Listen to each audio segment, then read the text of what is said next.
Turns out Ohio is one mushy, gushy place.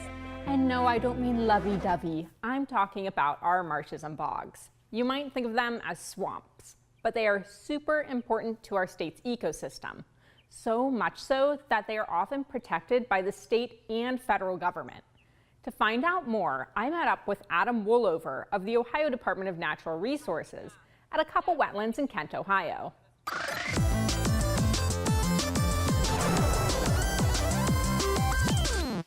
Today we are at Tom S. Cooper Ryder Kent State Nature Preserve. And so this is a bog that we're in today, which is a type of wetland.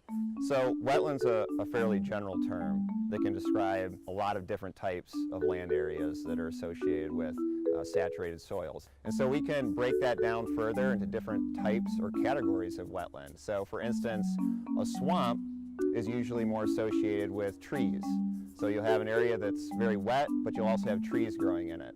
A marsh is similar, but typically rather than trees, we have shrubs, sedges, smaller emergent type plants. When we get into bogs and fens, those are even more different because those are more associated with the chemical composition of the water, the different types of plants that we find there, and as well as the animals. In general though, all of them, at least for the northern 2/3 of the state of Ohio, were formed during the last glaciation that we had here in the state. That glaciation took place 15 to 20,000 years ago, according to Adam. When the Ice Age glacier covering part of Ohio began to retreat north, chunks of it broke off and got left behind. One of these ice blocks in Kent, Ohio, melted to form what's called a kettle hole lake. Over time, specialized plants began to grow in the wet soil, forming the Kent Cooper Ryder bog that we have today.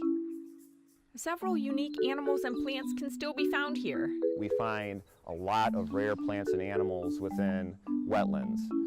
For instance, in Ohio, just over 40% of the plants and animals that we consider to be rare are found within a wetland habitat. At Kent Cooper Ryder Bog, you can see tamarack trees. They might look like your average evergreen, but they're actually deciduous conifers. So, like broadleaf trees, these guys turn bright yellow in the fall and drop all their needles. And so it's loaded with all these tiny little cones, maybe less than an inch long. They're brown now, but in the springtime, when this tree begins to leaf out again, these cones are going to start setting on the tree, and they're a beautiful red or maroon color. So you get this combination of green and red with this very special tree.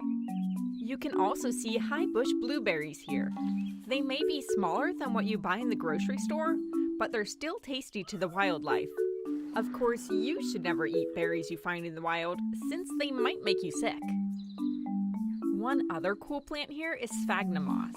10 species of the green plant have been found here. It's super absorbent. So a little bundle of sphagnum moss like this can hold over 30 times its own volume in water. So when I squeeze it, we see all the water that drips out of the sphagnum moss.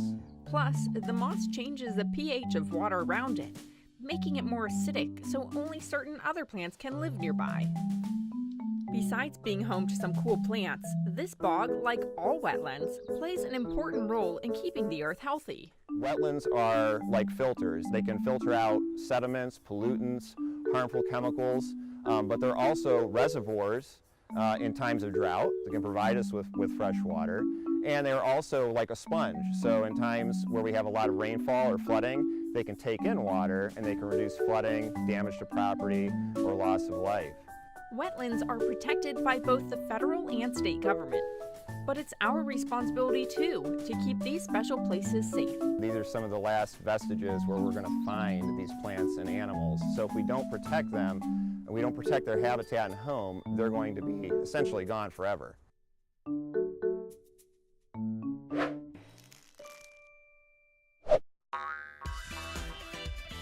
To check out more Spot on Science videos, click here.